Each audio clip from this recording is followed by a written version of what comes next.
You are welcome to this discussion.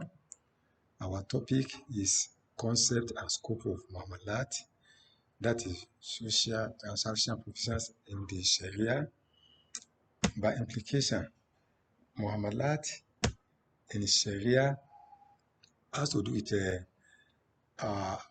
transactions or relationship that is made between one another. That is why it's more concerned with socio-economic issues.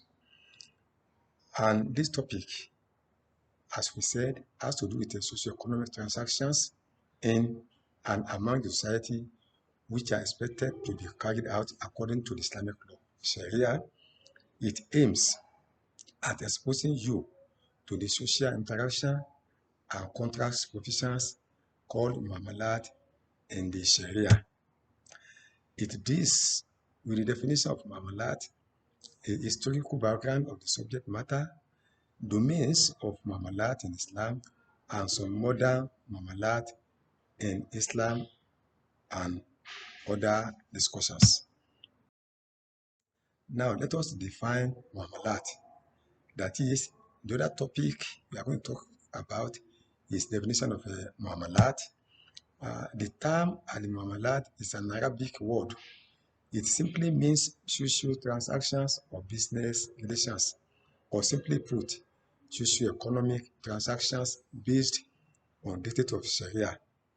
Many lawful business relations or contracts are recognized in Islam, provided it is done considering Islamic position on it. These businesses include matrimonial, commercial, industrial, and agricultural, provided they are all carried out according to dictates of Sharia. For example, trading is lawful generally in Islam, but should not be carried out with cheating, dubious, and dissatisfaction of one party. Social transactions in Islam has history. So we are going to discuss it based on early history on it. That is why our topic now is history of early social transactions in Islam. The history of social transactions in Islam can be traced back to the period of the revelation of the glorious Quran in Mecca and Medina. That is in the years between 610 to 632 Christian era.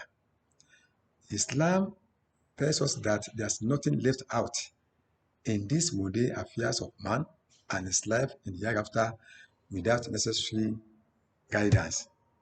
And that is why Quran emphasizes this in Quran 6 verse 38. We have domains of muamalat in Islam, that is the areas covered by muamalat in Islam. Generally, Islamic law includes matters that are not of practical in nature, such as beliefs and charity. Public affairs are also covered by the provisions of the Sharia. Some matters of politics and administration fall within the purview of Islam. In addition, a number of economic concepts and techniques were applied in the Islamic banking system. These included joint partnership called Mudoraba, bills of exchange, capital accumulation, Namal Mal, relief, trust fund, Wakfu, transaction accounts, loaning, leases, and assignments. The muamalat in the Islamic history in modern life will now be discussed. So Muslim scholars in the last century have produced useful theories on interest-free social financial transactions. Prominent among them were Anwar Quraish, Naim Siddiqui, Mahmoud Ahmad, Ali Maududi, and Amidullah Abil Ati.